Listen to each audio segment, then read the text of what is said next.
देखो what is conjunction, ठीक है ना। तो आज का जो टॉपिक है कंजक्शन के बारे में। तो कंजक्शन जॉइंस टू वर्ड्स और सेंटेंस, कंजक्शन जो होते हैं वो टू वर्ड्स को या सेंटेंस को या फ्रेज को या क्लोज को जोड़ने का काम करता है, ठीक है। They have no other function except joining, इनका और कोई काम नहीं होता सिवाय जोड़ने के अलावा।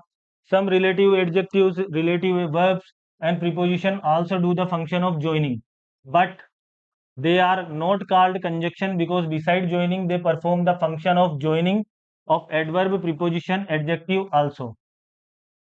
क्या है ये नियम में, they have no other function, इनका कोई जोड़ने के अलावा और कोई दूसरा काम नहीं है, लेकिन कुछ रिलेटिव एडजेक्टिव जो होते हैं, ठीक है, और रिलेटिव वर्ब्स जो होती है और प्रीपोजिशन जो होती है, also do the function of joining, ये भी जोड़ने का काम करते हैं, but they are not called conjunction, लेकिन इनको कंजक्शन नहीं कहा जाता है। क्यों नहीं कहा जाता है, क्योंकि बिसाइड ज्वाइनिंग, जोड़ने के अलावा, they perform the function of joining of adverb, ये क्या करते हैं, एडवर्ब को भी जोड़ते हैं, प्रीपोजिशन को भी जोड़ते हैं, ठीक है ना। तो कंजक्शन सिर्फ वही होगा, conjunction only join perform, no other function.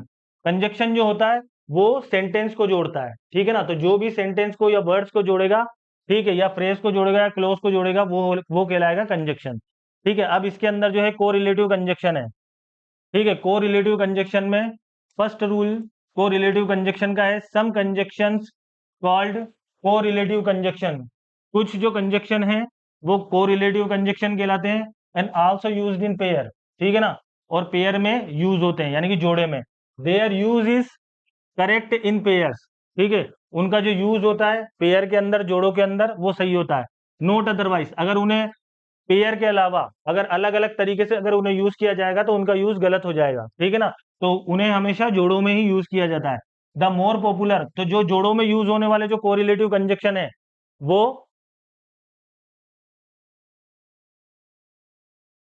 कौन कौन से हैं, आइदर और, ठीक है, नाइदर नोर, वेदर और, बोथ एंड, दो आल दो, और इसके साथ में यट, या तो दो के साथ यट या आल दो के साथ यट। उसके बाद not only but also, lest should, no sooner than, as much as, ठीक है ना। एज फॉर एग्जाम्पल, जैसे he is neither strong nor courageous, ठीक है, ना तो वो स्ट्रोंग है ना वो बहादुर है। Both Mohan and Ram had passed, ठीक है, बोथ दोनों जो है मोहन और राम दोनों पास हो गए। I will go weather he comes और नॉट, ठीक है, कि मैं तो जाऊंगा भले वो चाहे वो आए या ना आए। तो यहाँ जो है तीनों जो है पेयर में, यहाँ तीनों का उपयोग पेयर्स के अंदर हुआ है, ठीक है। अब उसके बाद में पोजीशन ऑफ को रिलेटिव कंजक्शन, अब इनकी जो पोजीशन है वो कहाँ लगेंगे, रूल्स टू, ये सारे जो अपन ने पेयर वाले देखे हैं, जोड़े वाले, इनकी स्थिति किस जगह, यानी कि ये बिठाएंगे अपन इनको किस जगह। The above placed correlative conjunction are not only used in pairs but the position of their use in a sentence is also governed by some rules. तो ये जो कंजक्शन है ये सिर्फ जोड़े में ही उपयोग में नहीं आते हैं, इनकी जो पोजीशन है वो सेंटेंस के अकॉर्डिंग जो है वो चेंज होती रहती है।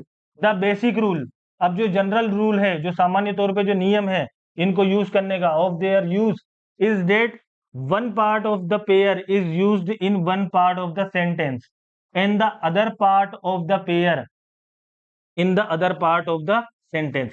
यानी कि दो सेंटेंस दिए होंगे, ठीक है, दो सेंटेंस है, इनको मिलाकर के एक सेंटेंस बनाना है, ठीक है ना।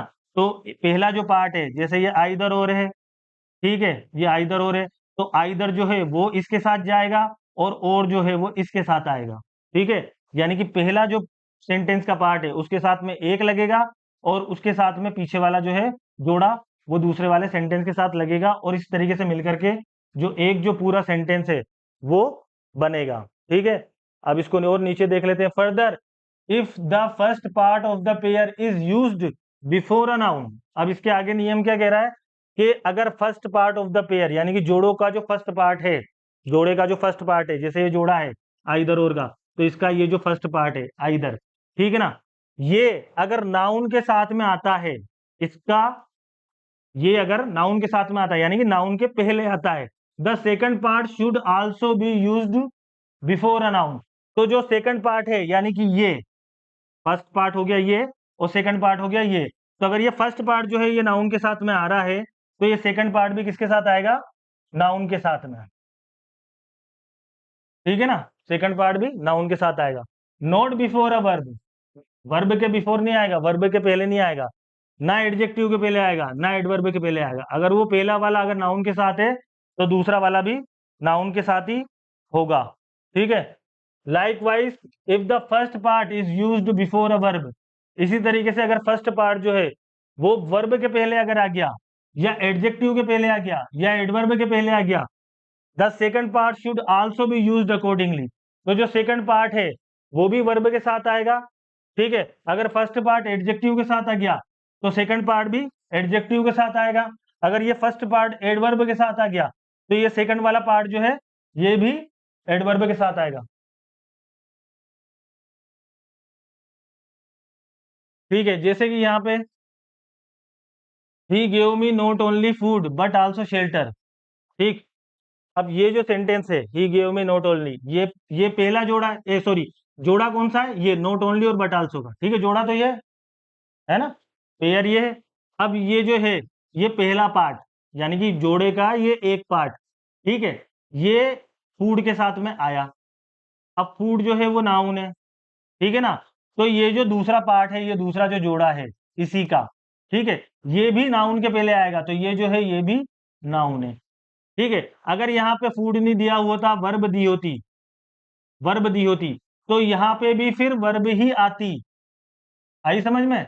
यहाँ पे यूं नहीं है कि यहाँ पे नाउन दे दी तो यहाँ पे दूसरा जोड़ा वर्ब के साथ आ जाएगा, या यहाँ पे वर्ब दे दी तो वो एडवर्ब के साथ आ जाएगा। अगर पहला जोड़ा अगर नाउन के साथ है तो दूसरा भी नाउन के साथ, पहला अगर वर्ब के साथ है तो दूसरा भी वर्ब के साथ में, पहला अगर एडवर्ब के साथ में है तो दूसरा भी एडवर्ब के साथ में, अगर पहला एडजेक्टिव के साथ में है तो दूसरा भी एडजेक्टिव के साथ में। ठीक है ना, तो ये हो गई। ठीक है, तो इस तरीके से जब पेयर्स वाले जो हैं, जो को रिलेटिव वाले कंजक्शन है, उनको जब हमें सेंटेंस बनाना होगा तो बस ये ध्यान रखना है तुम्हें कि सेंटेंस जो दिया हुआ है उसके अंदर नाउन के साथ में, अगर नाउन आ रही है तो नाउन के साथ में रखना है, वर्ब आ रही है तो वर्ब के साथ में रखना है, या एडजेक्टिव आ रही है तो एडजेक्टिव के साथ। तो पहला जिसके साथ में रखोगे उसका दूसरा हिस्सा भी उसी के साथ वो सेंटेंस में दिया होगा, सेंटेंस में दिया हुआ होगा। ठीक है, फर्स्ट सेंटेंस में ये नाउन दे रखी है तो दूसरे सेंटेंस में भी कोई सी नाउन दे रखी होगी। फर्स्ट सेंटेंस में अगर एडजेक्टिव दे रखा है तो दूसरे सेंटेंस में भी क्या दे रखा होगा, एडजेक्टिव। ठीक है ना, ये ध्यान रखना। तो इन this sentence the use of not only is correct in the first pair of the sentence because not only is used before a noun food. ठीक है, अब क्या कह रहा हो, the use of not only is correct, यहाँ पे use जो है नॉट ओनली का वो करेक्ट है, क्योंकि first part of the sentence is, first part of the sentence because not only is used before a noun, क्योंकि नॉट ओनली नाउन के साथ में आ रहा है जो कि फूड है, and the use of but also in the second part of the sentence is correct because it is used before a noun shelter. तो ये जो है ये फूड के आगे आ रहा है तो ये नाउन है, तो ये भी सही है, और ये बट आल्सो जो है ये शेल्टर के आगे आ रहा है तो ये भी शेल्टर जो है वो भी नाउन है। तो इस तरीके से ये दोनों की जो प्लेसिंग करी गई है वो सही है इस सेंटेंस के अंदर। ठीक है, अब अगला जो रूल है यूज ऑफ कंजक्शन रूल 3। ठीक है, either or neither nor, either or neither nor can be used as conjunction and also as pronoun and adjective. ठीक है, तो ये जो है कंजक्शन के रूप में भी प्रयोग होते हैं, प्रोनाउन के रूप में भी और एडजेक्टिव के रूप में भी। As pronoun and adjective are used only for two person, जब इनका प्रोनाउन में और एडजेक्टिव में यूज किया जाएगा तो ये सिर्फ दो पर्सन या थिंग को बताएंगे। जो प्रोनाउन के रूप में और पर्सन के रूप में, सॉरी, पर्सन, सॉरी, प्रोनाउन और एडजेक्टिव के रूप में जब इसका यूज करेंगे तो ये या तो दो व्यक्तियों को या दो वस्तुओं को प्रदर्शित करेंगे। बट एज कंजक्शन, लेकिन जब इनका कंजक्शन के रूप में उपयोग किया जाएगा, they can be use for two or more than to, तो ये दो या दो से अधिक, दो या दो से अधिक पर्सन या वस्तुओं को प्रदर्शित करेंगे। Correlative conjunction, correlative conjunction they are used for two or more than two person or thing, क्योंकि कोरिलेटिव कंजक्शन जो होते हैं वो आइदर और नाइदर नोर में वो दो या दो से अधिक पर्सन को या थिंग्स को प्रदर्शित करते हैं। जैसे एग्जांपल के तौर पे आइदर कानपुर और लखनऊ और आगरा। अब ये तीनों जो हो गई ये नाउन हो गई। ठीक है, ये तीनों जो हो गई ये नाउन हो गई। Will be good enough to settle down after retirement, के कानपुर लखनऊ या आगरा जो है वो सही होगा रिटायरमेंट के बाद सेटल होने में। तो यहाँ पे जो है तीन नाउन, दो से ज्यादा जो है स्थान हो गए। ठीक है, इसी तरीके से neither Ram NOR is father NOR even is friend, ना तो राम ना उसके पिता और ना ही उसके कोई दोस्त, could be of any help to me, मेरे किसी काम के नहीं है या उन्होंने मेरी किसी काम में मदद नहीं की। ठीक है, तो ये दो से ज्यादा में, दो या दो से अधिक वस्तुओं में या पर्सन के अंदर जो है आइदर और नाइदर नोर का प्रयोग इस तरीके से होगा। ठीक है, यानी कि एक के साथ में नाइदर लगा दिया, ठीक है। अब दो से अधिक के साथ में लगाना, तो ये बात ध्यान रखना, नाइदर दो बार नहीं आएगा, नाइदर तो एक ही बार आएगा। ये नोड जो है ना, ये लगा करके तुम्हें दो या तीन या चार जोड़ने पड़ेंगे। जैसे इसमें आइदर तो एक ही बार आया आगे, ठीक है, और लगा। Rule 6, until or unless both these are negative conjunction, therefore no negative expression should be used with them। तो ये until और unless जो है, ये दोनों क्या है, नेगेटिव कंजक्शन है, इस वजह से इनके साथ में नेगेटिव एक्सप्रेशन का यूज नहीं किया जाता। यानी कि कहने का मतलब है कि इनके साथ में एक और नोट नहीं लगाया जाता, इनके अंदर नोट जो है वो अपने आप में छुपा हुआ रहता है, ठीक है। Otherwise there would be the fault of double negative, ठीक है ना। अगर इसके साथ एक और नोट लगा देंगे तो फिर वो क्या होगा, डबल नेगेटिव हो जाएगा वो। Therefore such expression as unless he does not help, अगर मान लो कि ये जो है सेंटेंस ये लिख दिया, unless he does not help या फिर until he does not come, are wrong, ये गलत है, ठीक है ना। क्योंकि ये जो अनटिल है इसी में नोट छुपा हुआ है, और इधर ये अनलेस के अंदर भी नोट छुपा हुआ है, ठीक है। तो ये अपने आप में नेगेटिव है, अनलेस और अनटिल, इस वजह से इनके साथ में नोट का प्रयोग होना ये गलत है, ठीक है। Their correct form will be unless he help, तो ये करेक्ट सेंटेंस ये होगा, अनलेस ही हेल्प। और इसका करेक्ट सेंटेंस ये होगा, अनटिल ही कम्स, जब तक वो नहीं आता है। नहीं तो वो हो जाएगा, जब तक वो नहीं नहीं आता है, जब तक वो मदद नहीं नहीं करता है, ठीक है। ये उल्ट डबल नेगेटिव हो जाएगा, ठीक है। Not here it should also be remember until is conjunction of time, ठीक है। अब यहाँ पे ये चीज रिमेंबर करने वाली बात है कि अंटिल जो है वो कंजक्शन ऑफ टाइम है, टाइम को बताने वाला कंजक्शन है, ठीक है। और जबकि अनलेस जो है ये कंजक्शन ऑफ कंडीशन है, ये कंडीशन बता रहा है, ठीक है ना। They should be, they should not be used in other place, ठीक है, इनको किसी दूसरे स्थान पे नहीं रखा जा सकता। For example I shall wait until you come, मैं इंतजार करूंगा जब तक कि तुम नहीं आते।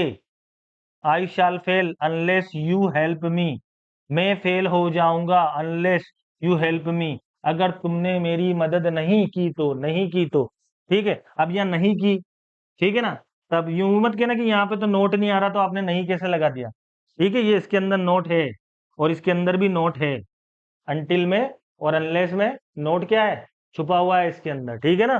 तो ये इस तरीके से बनेगा, ठीक है। तो अनटिल जो है वो कंजक्शन ऑफ टाइम है, और अनलेस जो है क्या है, ये कंजक्शन ऑफ कंडीशन, ठीक है। ये तो समय बता रहा है कि मैं आई शैल वेट, मैं इंतजार करूंगा कि जब तक तुम आओ, तो ये तो टाइम बता रहा है कि मैं इंतजार करूंगा, तो टाइम टाइम ही बता रहा है ये।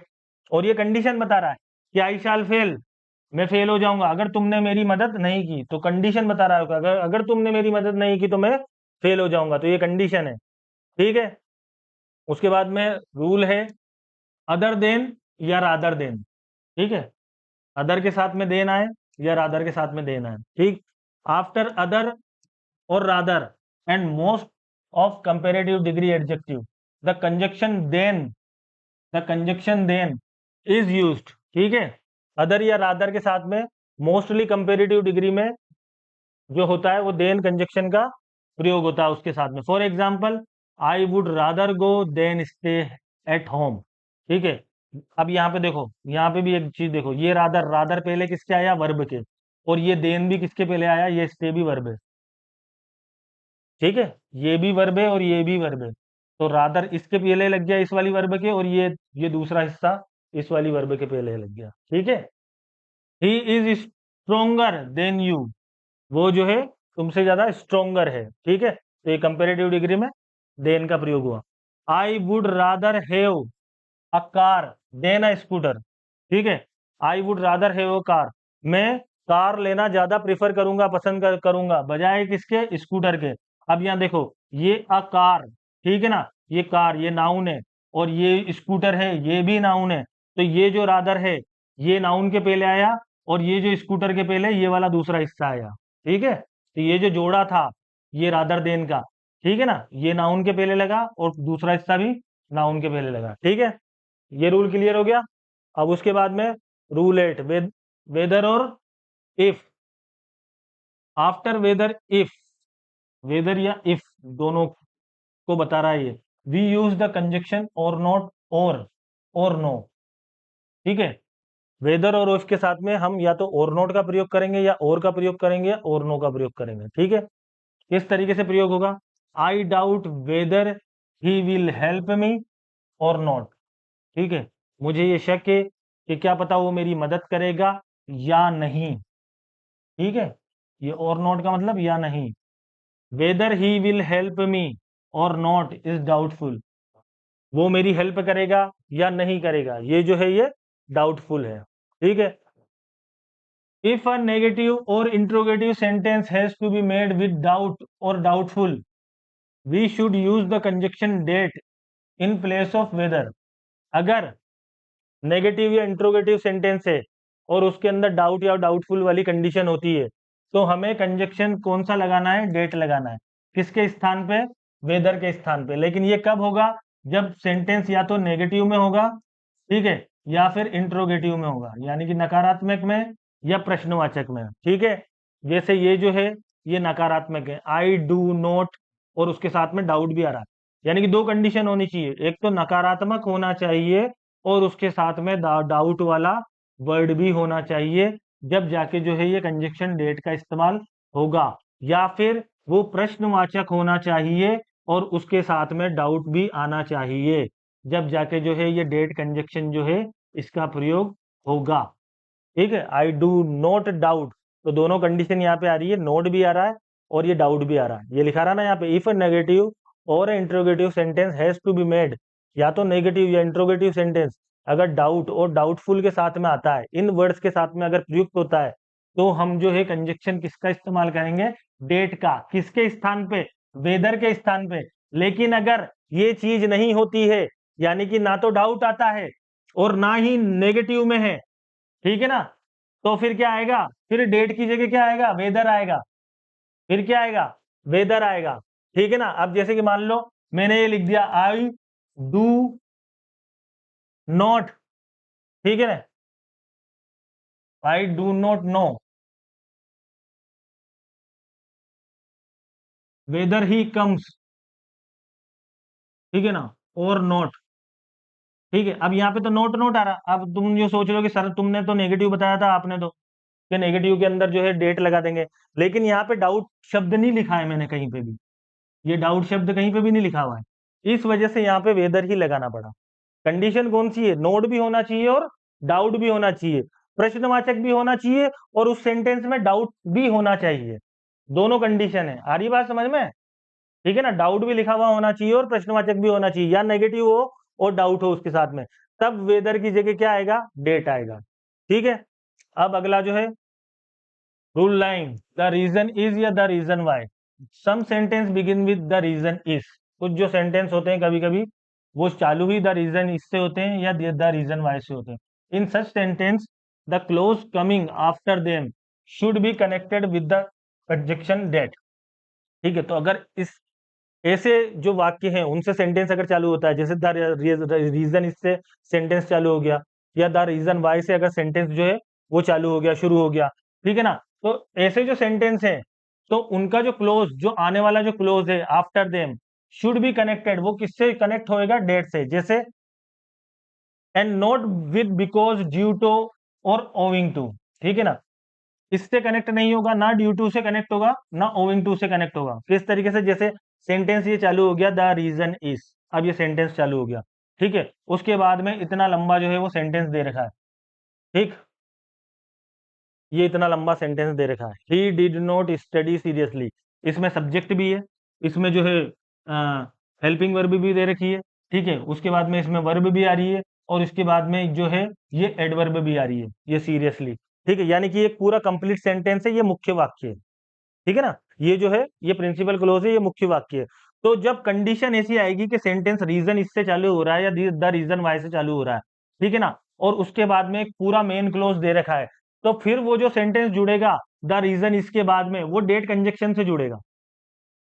ठीक है ना, वो जो सेंटेंस जुड़ेगा द रीजन इससे अगर चालू हो गया और उसके पीछे मेन क्लोज दे रखा है, तो वो जो दोनों का जो लिंक बैठेगा, उन दोनों का लिंक कौन बिठाएगा, उन दोनों को जोड़ने का काम करेगा डेट, ना कि बिकॉज, ना ड्यू टू, ना ओविंग टू। ठीक है ना, जबकि कारण में तो सर आप यूं कह रहे हो कारण वाली बात हो रही है तो बिकॉज आना चाहिए, क्योंकि बिकॉज का मतलब कारण, ड्यू टू का मतलब भी कारण, और ओविंग टू का मतलब भी कारण।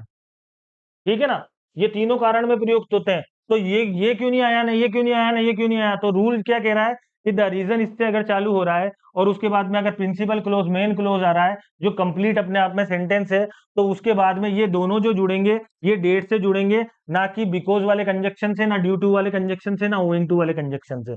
इसी तरीके से ये जो सेंटेंस है द रीजन वाई, ये चालू हो गया द रीजन वाई से। ठीक, अब इसके बाद में ये इतना पूरा बड़ा जो है ये सेंटेंस है।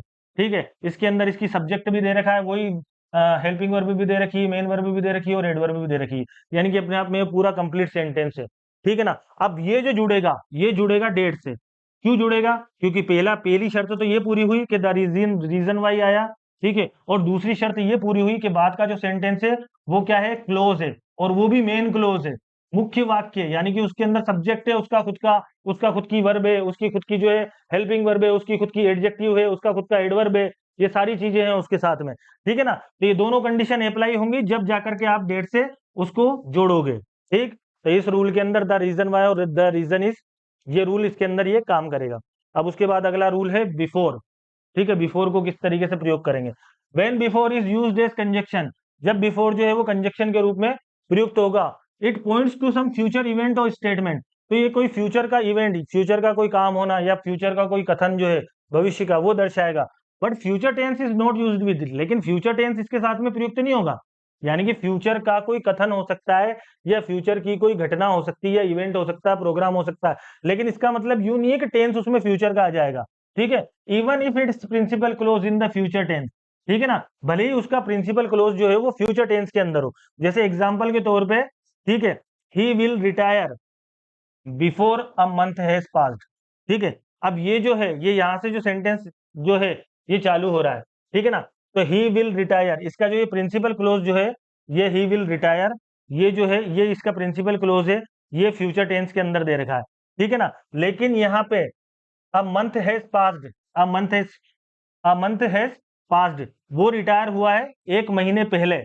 ठीक है ना, तो एक महीने पहले वो रिटायर हुआ है, तो इस वजह से जो है पहले की कंडीशन बताने के लिए कि भाई कब रिटायर हुआ, वो एक महीना पहले ही वो रिटायर हो गया, तो उस कंडीशन को फ्यूचर का इवेंट बताने के लिए जो है वो काम तो हो गया पहले ही, वो काम पहले हो चुका है। ठीक है ना, इस वजह से जो है यहाँ पे बिफोर वाली कंडीशन जो है वो आई है। उसके बाद में रूल 11 है एज इफ और एज दो। ठीक, अब एज इफ और एज दो का प्रयोग किस तरीके से करेंगे? Both these are imaginary and conditional expression, ये जो है काल्पनिक या कंडीशनल कह लो, शर्तिया कह लो, एक्सप्रेशन है। ठीक है, कंडीशन यानी कि जिसमें कोई शर्त होती है। We should therefore use past conditional tense after them. ठीक है ना, तो ये एज इफ और एज दो, इसके साथ में पास्ट कंडीशनल टेंस का प्रयोग होता है, ना कि प्रेजेंट का ना फ्यूचर का। जैसे कि एग्जाम्पल के तौर पे ही हेल्प्ड मी एज दो ही वर माई सन। ठीक है, उसने मेरी मदद की, एज दो का मतलब मैंने पहले भी बताया था, जैसे मानो की, ठीक है ना, मानो कि वह मेरा बेटा हो। ठीक है, तो ये ही के साथ में यहाँ पे इस जगह वर आया, यहाँ पे कंडीशन, ये इमेजिनरी वाली अवस्था है। काल्पनिक वाली जो भी अवस्था होगी, मानो कि मैं एक पक्षी हूँ या मानो कि मैं एक पायलट हूँ, ठीक है ना, माना कि तुम जो हो वो एक्स हो और वाई से तुमने उधार लिए, है ना, वो वाली वो काल्पनिक जो अवस्था होती है ना। ठीक है ना, तो उसमें हमेशा आई के साथ भी वर लगेगा, ही के साथ भी वर लगेगा। ठीक है ना, ये काल्पनिक वाली जो जितनी भी इमेजिनेशन वाली जो भी अवस्थाएं होंगी ना, तो उसमें क्या होगा, पास्ट कंडीशनल का प्रयोग होगा, यानी कि उसमें वर्ब जो है वो एडवर्ब आएगी। ठीक है, एडवर्ब क्या, हेल्पिंग वर्ब आएगी। He dance with joy as if he had won the first prize. ठीक है, ही डांस विद जॉय, वो खुशी से झूम के नाचा, as if he had won the first prize, मानो कि उनने फर्स्ट जो प्राइज है वो जीत लिया हो। ठीक है ना, मानो कि अब ये कंडीशन है कि उसने जीता या नहीं जीता, लेकिन वो नाचा इसी तरीके से। ठीक है ना, कि मान लो कि उसने फर्स्ट प्राइज जीत लिया। ठीक है ना, तो ये जो है ये कंडीशन है, तो इसमें भी एज इफ का प्रयोग हुआ है। ठीक है, तो ये इमेजिनरी और कंडीशनल वाले जो एक्सप्रेशन होंगे, उसमें जो है बीच में सेंटेंस, जो दोनों सेंटेंस मिलेंगे उसके बीच में जब फुल स्टॉप दे रखा होगा ना, ठीक है, उसमें जो ले जा करके एज इफ को बिठा देना या फिर एज दो को बिठा देना। दो सेंटेंस जब दे रखे होंगे, ठीक है ना, और दो सेंटेंस, एक सेंटेंस ये दे दिया फिर फुल स्टॉप, फिर दूसरा सेंटेंस ये है, अब इसके बीच में इन दोनों को जोड़ने के लिए एज इफ लगा दो, और अगर एज दो दे रखा है तो फिर यहाँ पे एज दो का प्रयोग कर दो। ठीक है, ये कंडीशन। अब बिकॉज जो कंजक्शन है या इन ऑर्डर डेट, ठीक, उसका प्रयोग किस तरीके से होता है? ठीक, we use because to show reason and in order that to show purpose, यानी कि जो बिकॉज है उसका प्रयोग तो होगा कारण प्रदर्शित करने में, रीजन का मतलब कारण, ठीक है। और इन ऑर्डर डेट इसका किस में उपयोग होगा? पर्पस में। पर्पस किसको कहते हैं? मकसद या उद्देश्य, ठीक है ना। For example, he failed because he did not work hard, वह फेल हुआ, ठीक है, because he did not work hard, क्योंकि उसने क्या करा? मेहनत नहीं करी, हार्ड वर्क नहीं करा, ठीक है ना। तो यहाँ पे तो क्या आया? यहाँ पे बिकॉज किस रूप में शो हो रहा है? कारण में, ठीक है ना, कि वो फेल क्यों हुआ? क्योंकि उसने मेहनत नहीं करी, ठीक। और दूसरा है, he work hard in order that he may secure first division, उसने वर्क हार्ड करा यानी कि उसने कठिन मेहनत करी, इन ऑर्डर डेट किस उद्देश्य से, यानी कि मेहनत के पीछे उद्देश्य क्या था? कि ही में सिक्योर फर्स्ट डिवीजन, ताकि वो जो है फर्स्ट डिवीजन पास हो जाए, ठीक है। तो ये जो है इन ऑर्डर डेट, ये तो क्या बता रहा है? उद्देश्य, मकसद, ठीक, ये तो उद्देश्य बता रहा है। और ये जो है ये कारण बता रहा है कि वो फेल क्यों हुआ? क्योंकि उसने मेहनत नहीं करी थी। और ये जो है इन ऑर्डर डेट, ये बता रहा है इसमें पर्पस कौन सा है? ये वाला पर्पस है, ये पर्पस है। और इसमें रीजन ये है, he did not work hard, ये रीजन है, ठीक है।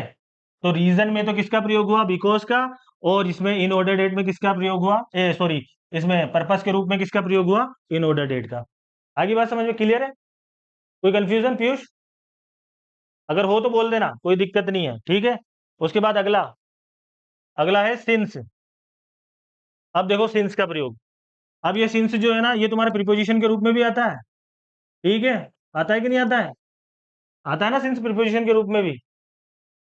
अच्छा, आता है ना। अब यहाँ पे, लेकिन यहाँ पे किस रूप में आया है ये? किस रूप में आया है यहाँ पे? कंजक्शन के रूप में।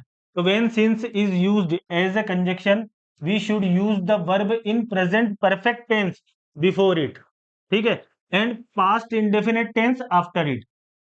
अब यहाँ पे मतलब समझो, यानी कि वो कह रहा है, रूल ये बता रहा है कि सिंस अगर कंजक्शन के रूप में आ जाता है, ठीक, सिंस अगर कंजक्शन के रूप में सिंस का प्रयोग हो जाता है, ठीक है ना, तो वी शुड यूज, तो हम उसे यूज करेंगे, है ना। We should use the verb, sorry, we should use the verb.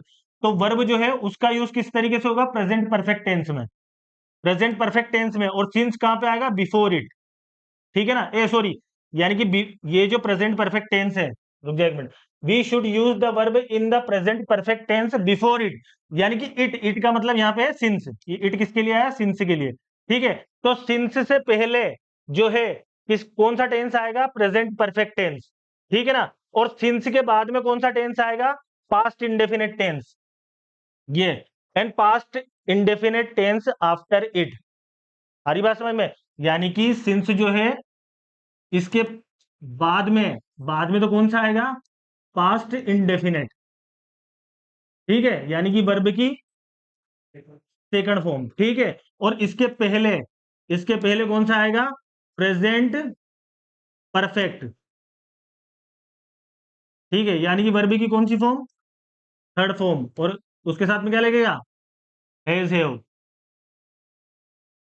ये समझ में आ गया? यहाँ बिकॉज का उपयोग किसमें हुआ? रीजन में, ठीक है। और यहाँ इन ऑर्डर डेट का किसमें प्रयोग हुआ? पर्पज में, ठीक है। उसके बाद में अपन ने दूसरा ये समझा था कि when since is used as a conjunction, जब सिंस को कंजक्शन के रूप में इस्तेमाल करेंगे तो we should use the verb in the present perfect tense before it, तो उसके पहले जो है वो प्रेजेंट परफेक्ट टेंस आएगा, and past indefinite tense after it, और उसके बाद में पास्ट इंडेफिनिट टेंस आएगा। जैसे कि यहाँ पे उदाहरण है, इससे स्पष्ट है, I have never seen him since his father dead, ठीक। अब यहाँ पे जो है दो टेंस से मिला हुआ वाक्य है ये बीच में सिंस जो है ये कंजक्शन के रूप में आ रहा है, ठीक। अब ये जो अपन ने पढ़ा ये नियम इसके अंदर आ रहा है कि सिंस से पहले, ठीक है, प्रेजेंट परफेक्ट टेंस, तो ये हैव के साथ में वर्ब की थर्ड फॉर्म आ गई, ठीक। तो ये प्रेजेंट परफेक्ट टेंस हो गया, ठीक है। और उसके बाद में पास्ट इंडेफिनिट टेंस, तो ये वर्ब की सेकंड फॉर्म आ गई, डेड, ठीक है ना। तो जब कंजक्शन के रूप में होगा, और अगर प्रीपोजिशन के रूप में होगा तो फिर क्या है? फिर क्या है? फिर क्या आएगा? फिर वो सिंस के साथ में क्या दे रखी होगी? वो timing, 1920, since morning, 9 o'clock, since January, वो फिर किस कंडीशन में चल जाएगा? वो प्रीपोजिशन में, ठीक है ना। लेकिन जब कंजक्शन के रूप में आएगा, ठीक, तो उस समय क्या होगा कि जो पहला जो वाक्य है वो प्रेजेंट परफेक्ट टेंस में होगा, और बाद वाला वाक्य जो है वो पास्ट इंडेफिनिट टेंस में होगा, ठीक। अब उसके बाद में यहाँ पे देखो, many new development have taken place since I left home, ठीक। मेनी न्यू डेवलपमेंट, बहुत सारे जो विकास हैं, जो डेवलपमेंट है, हैव टेकन प्लेस, ठीक है ना, वो हो चुके हैं सिंस आई लेफ्ट होम। अब ये जो सिंस है, इसके इस तरफ ये प्रेजेंट परफेक्ट है, और इसके इस तरफ जो है ये पास्ट इंडेफिनिट है। यानी कि पहले जो है वो प्रेजेंट परफेक्ट हैज हैव के साथ वर्ब की थर्ड फॉर्म, और उसके बाद में जो है ये वर्ब की सेकंड फॉर्म यानी कि पास्ट इंडेफिनिट है, ठीक है। आगे क्लियर समझ में? ठीक। अब उसके बाद ही में ये वाइल देख लो, फिर उसके बाद में तुम उतार लेना वाइल, ठीक। अब वाइल का प्रयोग किस रूप में होता है? While is used in two senses, यानी कि दो जो है सेंस के रूप में, दो अर्थों के रूप में इस्तेमाल होता है। टू शो टाइम और पीरियड ऑफ टाइम, या तो टाइम को या फिर समय की अवधि को शो करेगा। To suggest at the same time or along with, ये सजेस्ट करता है, ये क्या बताता है कि सेम टाइम में कोई काम हो रहा है, उसके साथ और क्या काम चल रहा है, या उसके साथ साथ में और क्या काम चल रहा है, ठीक है ना। For example, while the boys sang, while the boys sang the girls dance, यानी कि जब लड़के गा रहे थे उसी समय जो लड़कियां थी नाच रही थी। तो लड़के जब गा रहे थे तो टाइमिंग वही है, तो इस वजह से वाइल का प्रयोग हुआ, ठीक है ना। ये दो सेंस में आया है, ठीक है। वाइल जब लड़के गा रहे थे, ठीक है, उसी समय क्या हो रहा था, लड़कियां डांस कर रही थी। और इसमें दूसरे में, while there is a life there is a hope, यानी कि जब तक जिंदगी है, जब तक क्या है, होप है, जब तक आशा है। तो जिंदगी जब तक रहेगी, जब तक आशा उसके साथ चलती रहेगी, उम्मीद उसके साथ रहेगी, ठीक है ना। तो इस वजह से यहाँ पे टाइम में, चलो,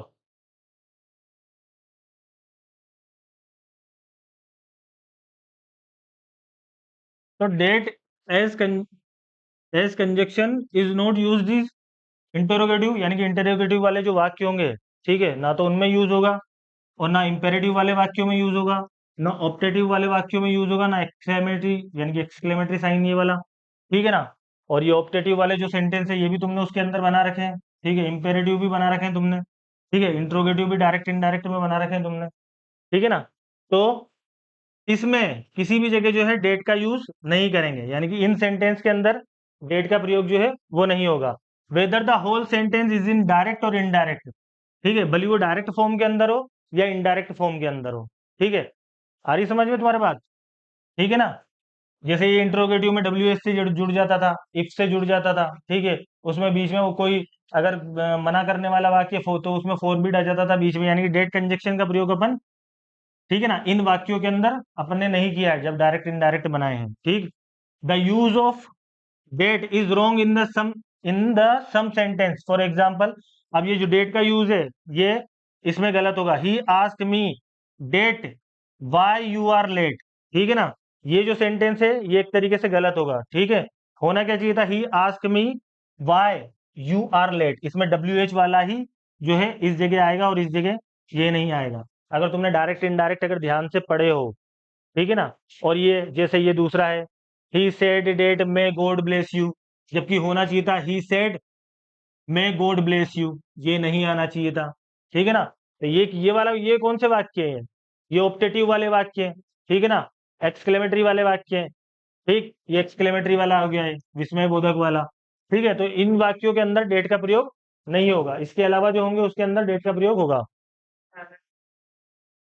हाँ, नहीं तो उसने नहीं आना, अरे उसने बताया कि ये जो तूने लाइन सही ढंग से नहीं देखी, नहीं आना चाहिए ना, तो यूं आ रहा है, ये लाइन पढ़, the use of that is wrong in some sentence, that का जो यूज इन सेंटेंस में किया गया है वो गलत है। अगर आप, उसका कहने का मतलब है कि अगर आप उस तरीके से वाक्य बनाओगे, कि आप इस तरीके से वाक्य बनाओगे तो गलत है, उसने गलत सेंटेंस लिखा है, यानी कि उसने बताने के लिए गलत लिखा है, ठीक है ना। वो समझाना तो सही चाह रहा है, तुम्हें समझना है, उसने ये गलत सेंटेंस लिख करके तुम्हें ये बात दर्शाई है कि अगर तुम ऐसा लिख दोगे तो ये गलत हो जाएगा।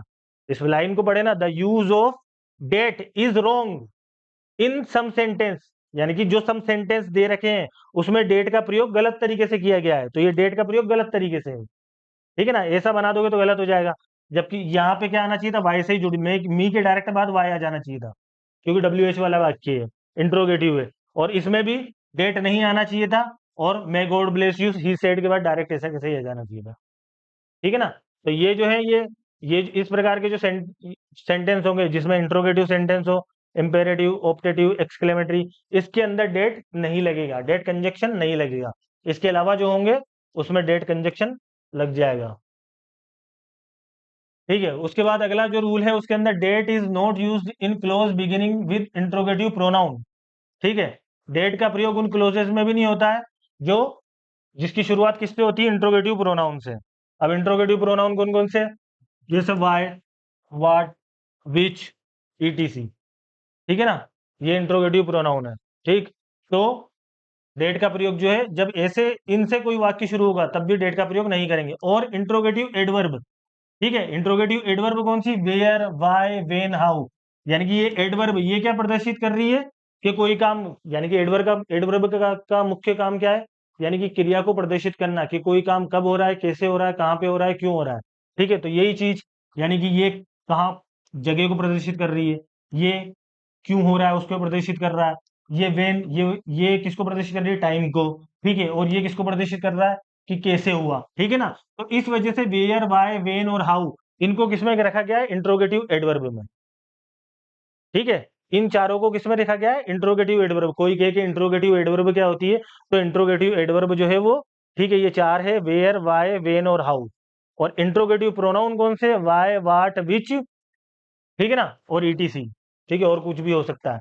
ठीक, अब जैसे सेंटेंस में दे रखा, अब इसमें भी दे रखा, the use of that is wrong in the following sentence. अब वापस वही बात कह रहा है कि इन सेंटेंसों में डेट का प्रयोग गलत है। इस सेंटेंस के अंदर उसने बताई ये बात कि he ask that who he was. ठीक है, जबकि होना क्या चाहिए था, ही आस्क्ड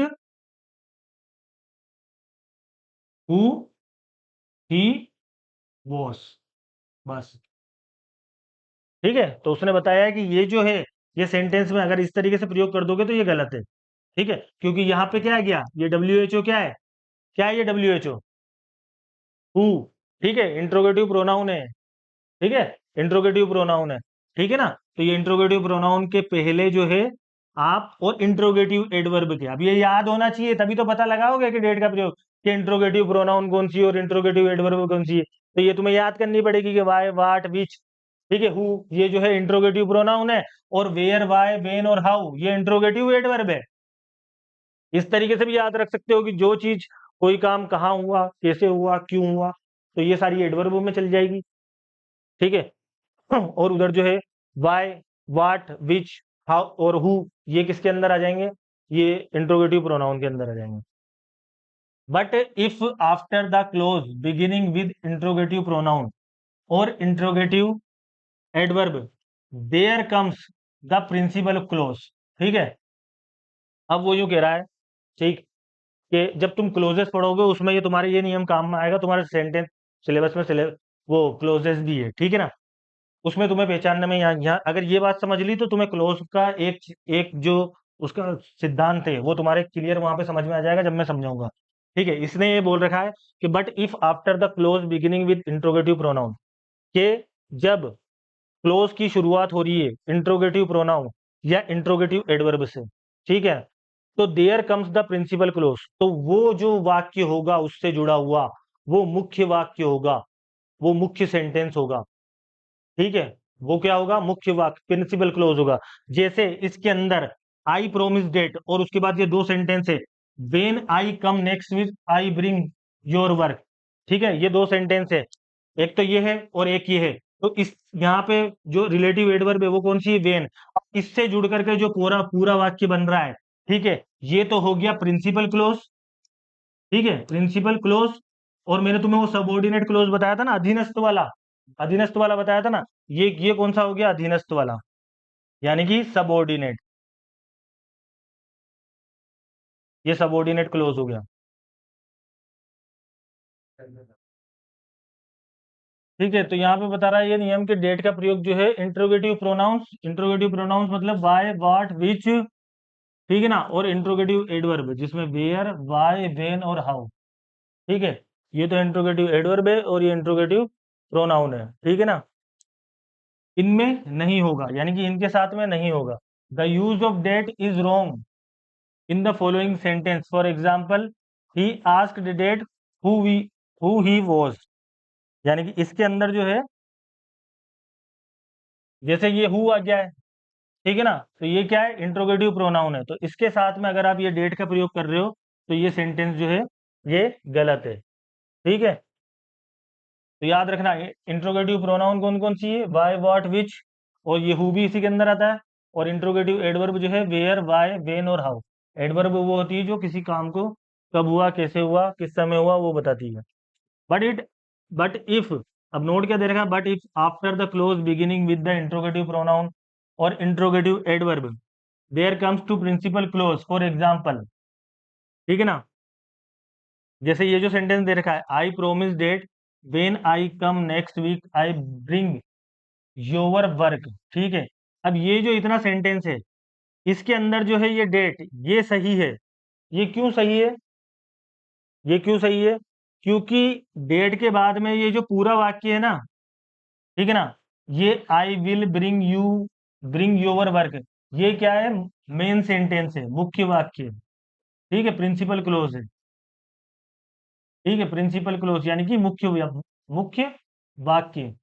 तो अगर ऐसी कंडीशन होती है कि डेट के बाद में अगर डब्ल्यू एस से तो चालू हो रहा है, लेकिन ठीक है ना, उसके बाद में फिर वो मुख्य वाक्य से भी जुड़ रहा है, यानी कि कोई बड़ा सेंटेंस है, ठीक है ना, कोई बड़ा सेंटेंस है जिसके अंदर वर्ब भी है, हेल्पिंग वर्ब भी है और ऑब्जेक्ट भी है, ठीक है ना, तो ये जो बन गया ये पूरा मुख्य वाक्य। ठीक, तो ये ऐसे मुख्य वाक्य अगर वेन के साथ में अगर पीछे जुड़ जाता है, ठीक है, प्रिंसिपल क्लोज अगर आ जाता है, तो उस कंडीशन में यहाँ पे डेट का प्रयोग सही होगा, वरना डब्ल्यू एच वाले वाक्यों के अंदर डेट जो है वो नहीं लगेगा। ठीक है, जैसा कि इसमें बता रखा है कि वेयर वाइन हाउ और वाई वाट विच, इसके साथ में ये डेट का प्रयोग करना गलत है, लेकिन चूंकि इसके साथ में ये मुख्य वाक्य ये जुड़ा हुआ है, प्रिंसिपल क्लोज जुड़ा हुआ है, इस वजह से यहाँ पे डेट का प्रयोग करना जो है वो सही है। ठीक है, in this sentence the use of that before when is correct, इस सेंटेंस के अंदर जो वेन का प्रयोग, वेन के पहले जो डेट आया वो सही है, because after the clause beginning with when, क्योंकि वेन के बाद में जो क्लोज शुरू हो रहा है, there comes the principal clause, वो क्या बन रहा है, वो मुख्य वाक्य आ रहा है, ठीक है ना, मुख्य वाक्य है वो। ठीक है, I will bring your work, ये जो है ये प्रिंसिपल क्लोज है, ठीक है ना, मेन क्लोज है ये। ठीक है, तो इस वजह से जो है प्रिंसिपल क्लोज पीछे आने की वजह से यहाँ पे डेट का प्रयोग करना सही है। अदरवाइज अगर आप डेट का प्रयोग करोगे, ठीक है, डब्ल्यू एच वाले वाक्यों में, और उसमें प्रिंसिपल क्लोज अगर नहीं है, तो फिर उस जगह डेट का प्रयोग करना डब्ल्यू एच वाले वाक्यों के साथ गलत होगा। ठीक, there are some verbs for which that is conjunction is use after these verbs.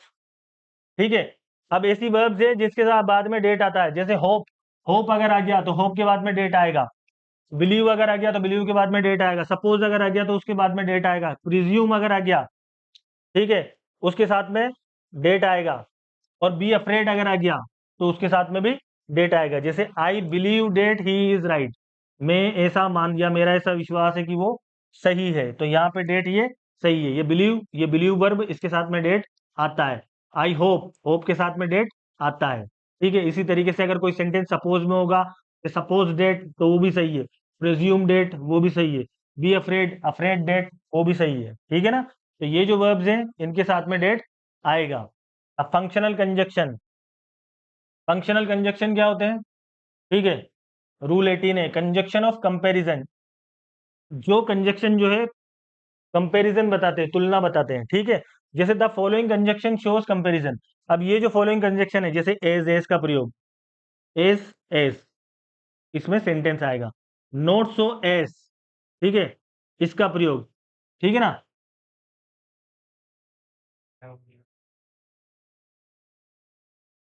तो ठीक है, अब इधर देखो,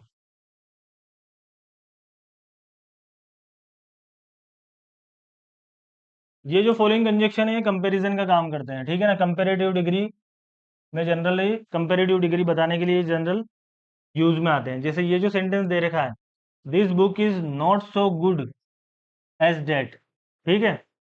अब ये जो है, अब इसको अगर आप ये गुड जो है ये एडजेक्टिव है, ठीक है, ये गुड एडजेक्टिव है ना, ठीक है ना। तो इसको यहाँ पे कंपेरेटिव रूप में, अब अगर ये यहाँ पे नोट नहीं लगाते, ठीक है, तो इसको एक तरीके से बेटर वे में भी लिख सकते थे, ठीक। लेकिन अब क्या करा कि नोट सो का और एस का प्रयोग हुआ, ठीक है ना। तो नोट सो और ये एस जो है उसके बीच में अपन को क्या रखना है, एडजेक्टिव रखना है। जो भी एडजेक्टिव दिया होगा ना, वो नोट सो, अगर नोट सो और एस का प्रयोग तुम्हारे आ जाता है कि ये नोट सो, ठीक है, और ये एस का प्रयोग करो, ठीक है, इस सेंटेंस को नोट सो और एस से बनाओ, ठीक है। तो उसमें एडजेक्टिव देख लेना कि एडजेक्टिव किस जगह, उस एडजेक्टिव को जो है इसके बीच में जो है वो तुम, ठीक है। तो यहाँ पे जो है इसका प्रयोग नोट सो का जो है, नोट सो लग गया तो यानी कि यहाँ पे नेगेटिव रूप में हुआ, और यहाँ पे पॉजिटिव रूप में। तो तुम्हें तो ये ध्यान रखना है कि नोट सो और एस के बीच में भी जो है वो आ जाएगा, क्या आ जाएगा, एडजेक्टिव। और अगर एज एस का प्रयोग दिया होगा तो उसके बीच में भी क्या आ जाएगा, एडजेक्टिव, ठीक है ना। इस तरीके से जो है ये कंजक्शन के रूप में कंपैरिजन डिग्री जो है वो लगा करके और कंजक्शन बन जाएगा, सेंटेंस बनेगा कंजक्शन लगा करके। अब रूल 19 जो है वो conjunction of condition. Conjunction of condition, ऐसे कंजक्शन जो कि कंडीशन बताते हैं, स्थिति को बताते हैं, वो कंजक्शन कौन कौन से हैं। The following are conjunction of condition. ये जितने भी है ना, ये सारे जो है कंडीशन बता रहे हैं, ठीक है ना। ये सारे कंडीशन बता रहे हैं, यानी कि कोई ना कोई सी शर्त बता रहे हैं, ठीक है। If, unless, provided, provided, in case, supposing. जैसे ये he will succeed, he will succeed provided that he deals honestly. वो सक्सीड होगा, ठीक है ना, उसे सफलता मिलेगी, प्रोवाइडेड डेट, लेकिन शर्त यह है ही डील्स ऑनेस्टली, वो ईमानदारी से काम करे। तो यहाँ पे प्रोवाइडेड डेट कंडीशन क्या दे दी, ठीक है, कि उसे सफलता उसे ईमानदारी से काम करना है, तो कंडीशन लगा दी। ये कंडीशन जो है अप्लाई होएगी जब जाके ही उसे ये चीज मिलेगी, यानी कि वो जब ही जाके सक्सीड होगा, ठीक है ना। तो ये प्रोवाइडेड डेट वाला जो है ये क्या बता रहा है, कंडीशन, ठीक है ना, कंडीशनल कंजक्शन है। इसी तरीके से I will go alone in case he doesn't come, ठीक है, मैं अकेला जाऊंगा, ठीक है, in case he doesn't come, किस अवस्था में या किस कंडीशन में, ही डजेंट कम, अगर वो नहीं आया तो कंडीशन लगा दी, अगर वो नहीं आया तो भी मैं अकेला जाऊंगा, ठीक है। अपन बोलते हैं ना कि अगर वो ठीक है तू नहीं आ रहा तो मैं तो अकेला जाऊंगा, ठीक है ना। तो ये कंडीशन है कि अगर तू नहीं भी आया तो मैं जाऊंगा, तो ये कंडीशन है। तो ये इन केस वाला जो कंजक्शन है ये भी कंडीशनल कंजक्शन है, और इनको जो है दो सेंटेंसों के जस्ट बीच में लगाया जाता है। दो सेंटेंस दिए हुए होंगे तो ये कंडीशनल वाले जो भी कंजक्शन होते हैं इन्हें दो सेंटेंसों के जस्ट बीच में पुट कर देना चाहिए, ठीक है ना। तो ये भी कंडीशनल वाला है, ये भी कंडी और ये बाकी सारे जो हैं ये भी कंडीशनल वाले हैं, ठीक है। तो ये तो कंडीशनल कंजक्शन हो गए। अब रूल 20 के अंदर कंजक्शन ऑफ कंसेशन, ठीक है ना। कंजक्शन और कंजक्शन ऑफ कंसेशन कौन कौन से हैं, the following are conjunction of concession, ये जितने भी हैं, ठीक है ना, ये सारे जो है कंजक्शन ऑफ कंसेशन है। यानी कि इसमें क्या हो रहा है, जैसे ये even if, for all, no matter, though, although, however, whatever, adjective, adverb plus as, ठीक है। अगर इसमें से कोई सा भी आ जाता है तो ये कंजक्शन ऑफ कंसेशन है, ठीक है। यानी कि इसके अंदर क्या होगा, यानी कि एक काम होगा और उसके विरोध में दूसरा काम होगा, एक काम होगा और उसके विरोध में दूसरा काम होगा। जैसे नो मैटर व्हाट यू से, आई विल गो अहेड, ठीक है, चाहे तुम कुछ भी कहो मैं आगे बढ़ूंगा, तो यानी कि उसके विरोध में काम हो रहा है, विरोध में हो रहा है ना, ठीक है ना। तो जो भी विरोध में, यानी कि दो काम जो हो रहे हैं उसमें से उसका विरोध हो रहा है, ठीक है ना, उसका कॉन्ट्रास्ट में जा रहा है वो काम, तो ऐसे कंजक्शन जो शो करते हैं वो कंजक्शन ऑफ कंसेशन होते हैं। तो ये जितने भी कंजक्शन है, even if, for all, no matter, though, although, however, ये जब लगते हैं कि जब दो सेंटेंस होंगे और उनमें से एक सेंटेंस दूसरे सेंटेंस का क्या करेगा, विरोध करेगा, क्या करेगा, विरोध करेगा। जैसे इसमें दे रखा, दो ही इज पुअर, हालांकि वह गरीब है, ही इज ऑनेस्ट, फिर भी वो क्या है, ईमानदार है। तो ये क्या है, ये विरोध हो गया। हालांकि विरोध क्यों हुआ, क्योंकि गरीब इंसान जो है उसे क्या रहता है, गरीब इंसान चाहता है कि मैं पैसा कमा लूं, ठीक है ना। तो वो क्या करता है कि हो सकता है कि कभी बहुत से लोग जो है वो बेईमानी के जरिए भी जो है पैसा कमाना चाहते हैं, ठीक है ना। पैसा किसको बुरा लगता है, ठीक। तो उसने यहाँ पे ये दे दिया, कॉन्ट्रास्ट दे दिया कि ये जो दोनों सेंटेंस हैं ये एक दूसरे का विरोध कर रहे हैं, ठीक है। कि वो जो है वो क्या है, गरीब है, लेकिन फिर भी वो ईमानदार है। तुम चाहे जो भी बोलो मैं तो जाऊंगा। तो इसमें एक सेंटेंस दूसरे सेंटेंस का क्या कर रहा है, विरोध कर रहा है। हरी बात समझ में, अपोजिट में, कॉन्ट्रास्ट में, ठीक है। तो ऐसे कॉन्ट्रास्ट वाले जो कंजक्शन होते हैं, जैसे ये इवन इफ हुआ, फॉर ऑल हुआ, नो मैटर हुआ, ये सब क्या है, कॉन्ट्रास्ट बता रहे हैं। दो, ऑल दो, हाउ एवर, ठीक है, वाट एवर। तो ये जितने भी कंजक्शन है ये कहलाते हैं कंजक्शन ऑफ कंसेशन। और ये जो है,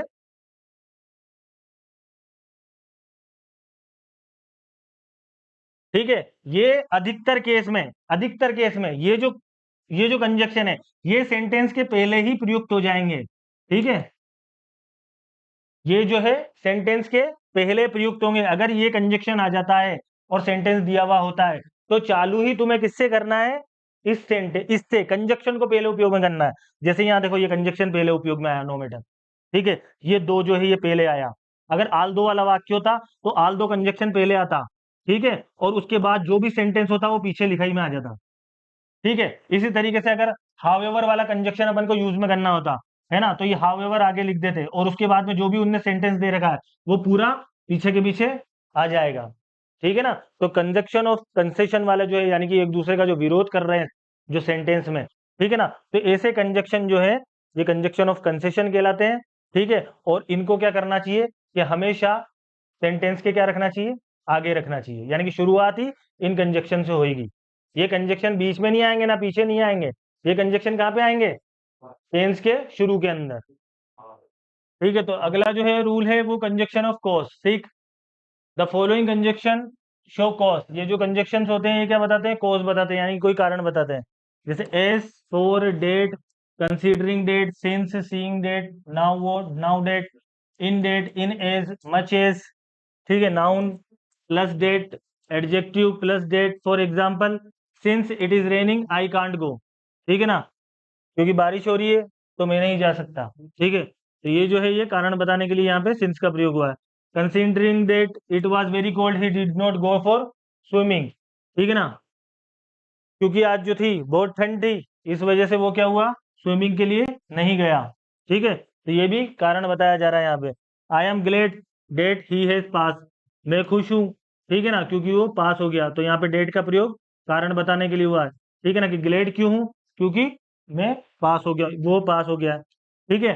तो ये जो है, अब खैर हालांकि ये जो है तो ये तो तुम्हारे एग्जाम में नहीं आएंगे, ठीक है ना, ये वाला कंजक्शन तो लेकिन फिर भी क्योंकि तुम एक इंग्लिश लिटरेचर के छात्र हो या नी भी हो तो भी इंग्लिश के बारे में पता होना चाहिए, ठीक है। अब रूल 22 में कंजक्शन ऑफ टाइम, ये जो है the following are conjunction of time, ये जितने भी कंजक्शन है, as soon as, since, until, as, till, while, after, before, when, ठीक, ये सारे जो है ये टाइम बताते हैं, टाइम प्रदर्शित करते हैं। I will go when you come, मैं जाऊंगा, ठीक है ना, जब तुम आओगे, ठीक है। तो ये टाइमिंग बता रहा है कि जब तुम आओगे, जब मैं जाऊंगा। Wait for me till I return, मेरा इंतजार करो जब तक कि मैं नहीं आ जाता हूँ। तो ये जो है इंतजार भी किस चीज का हो रहा है यानी कि आ किसके लिए रहा है, टाइम के लिए आ रहा है ना।